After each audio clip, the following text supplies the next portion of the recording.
favorite game, Wheel of Acronyms. Our contestants today are Scott Travers, a mild-mannered social studies teacher who is increasingly disheartened that so few of his students have ever heard of Van Halen. Next is Trina Cottle, a district administrator who enjoys paperwork and taking long, soul-searching walks across the Midtown Meeting Center. And finally, meet Bruce Twitchell, who just woke up. Let's get ready to play. The categories are negotiations, and we've already given you the middle word because we know you need help. Scott, your first spin. C. There is one C. Spin again. Can I buy an eye? Yes, there's one I. Is it IEP and co-eds? Sorry, you're way off. Trina? Is there an S? Yes, two of them. I'd like to buy an A. There you go, 1A. Any guesses? I in cars? Nope, no idea what that even means. Bruce, you're up. Sweet. How about a B? Yes, two B's. Go again. How about a P? Yeah, that's cool. Yes, that's the final letter of the puzzle. Ready to solve? Can I buy an O? No.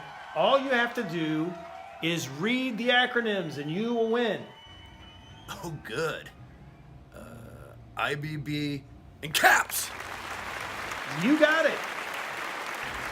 So what do I win? Seriously, don't I win something? Well, we're all out of time for today, but Van and I will be back tomorrow for more Wheel of Acronyms. I got up for this. Don't I at least get one of those cool porcelain Dalmatian dogs?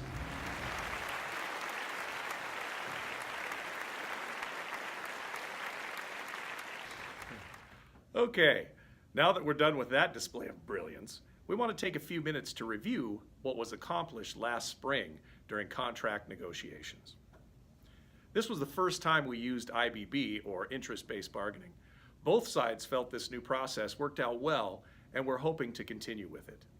And it begins this fall with collaboration and problem-solving sessions, or CAPS, the other acronym we are using. The CAPS team, with representatives of the CEA and the district administration, will meet each month from October through April to work through several issues we agreed to address before negotiations begin again next spring.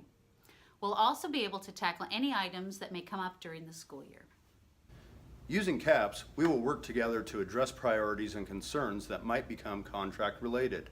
Our two highest priorities are how to attract and retain classified employees and addressing work that you do outside of the contract time. The CAPS group may also work on classroom size and compensation for extracurricular and co-curricular activities and the building budgets. The first CAP session will be on October 18th and will include representatives of the CEA and the district administration.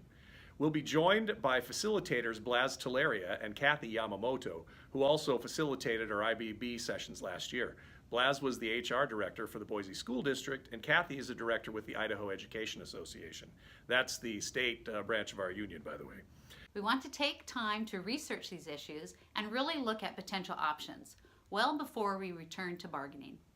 Our CAPS meetings are held during the day at the district office and are open to anyone who'd like to attend. We will send you updates on what we discuss and any tentative proposals we agree to. Okay, now we'd like to take a few minutes to review how IBB worked last year and the contract agreement we reached in June. This new approach to bargaining is intended to be more effective, efficient, and positive for everyone involved. And that proved to be the case in our first year using it. But we all recognize that our negotiations are constrained by the small increase in education funding from the state of Idaho. We simply have very little money available to work with as we sought to improve salaries in our district and address other staffing needs. This is a key point that I think all of us, teachers, classified employees, administrators, the superintendent, and the school board can agree on. The school funding system in Idaho is broken. It relies on a complicated and inflexible attendance-based formula. A legislative committee looking to reform this system is now backing a student-centered model based on enrollment, not on average attendance. We'll see where that goes. Meanwhile, the legislature made a 5-year commitment to raise teacher pay through the career ladder. But as we see in the pay for teachers increase substantially in Washington and other states, Idaho still lags and is falling farther behind in adequately supporting educators. Believe me, all of us here want to do everything we can to improve your compensation. During negotiations, we will continue to do the best we can with the cards we are dealt. When we used IBB as our negotiations model last spring, we were able to reach an agreement in just over 5 weeks. We signed a new contract before the start of the contract year, but the work actually took much longer than 5 weeks. We began months earlier in November. We did a lot of prep work to get ready for negotiations, including meetings to dig into district finances and training sessions on the new IBB process. All of that time and hard work last school year was essential in laying the groundwork for collaborative negotiations in April and May. Unlike past years, the CEA team was invited to the district's budget meetings. They were great, by the way. We even attended the Legislative Roadshow, where the State Department of Education told us the funding information directly. What this means is we knew the numbers. We didn't like them, but we knew them. We're going to participate in these meetings again this year so that there is no question about the level of funding. When we start negotiations in the spring, both teams will understand what we're working with, including whatever level of funding we'll see coming from Boise. Let's be realistic though. Unless something happens to really motivate our legislators, things probably will not change too much. Sad to say. It's been a few months since we ratified the contract for this year, so let's recap what happened. You probably remember that the salary increase for all certified staff was 1.5%, while classified staff received a pay increase of 1.75%. But there was more to that salary agreement than just that. The 1.5 is just the starting point. The contract includes contingency language for how we allocate additional funding from the state toward the end of the school year.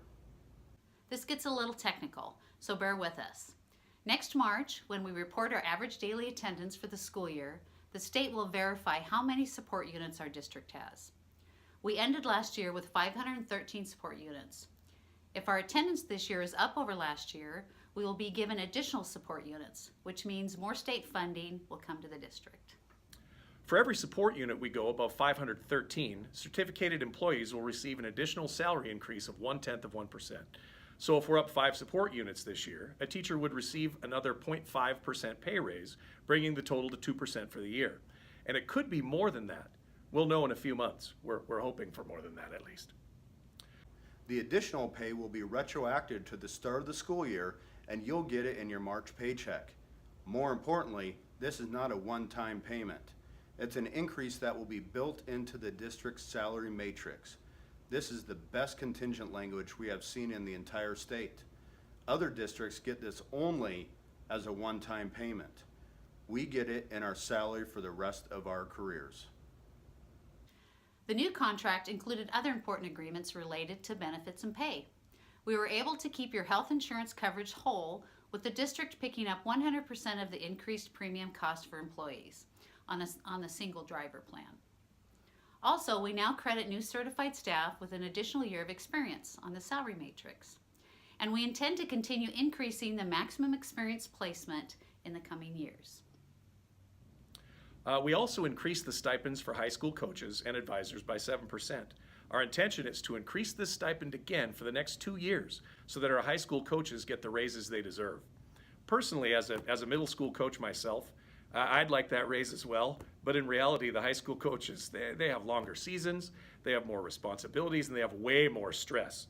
Although being in a small gym with 45 7th grade volleyball players does have its moments. We also took some important steps to address a shortage of substitute teachers.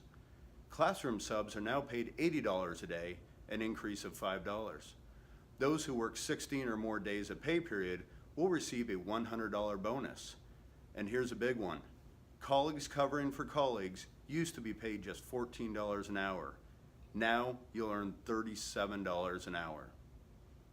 So there you have it, CAPS and IBB. More acronyms, of course, just as we're running a little low on them. This process is still new, but it holds a lot of promise for a better way to negotiate and solve mutual problems. We want you to stay informed on how all this works and how we're working together for the good of our schools and all of you, even with the lack of appropriate funding we have here in Idaho. Remember, the more you know.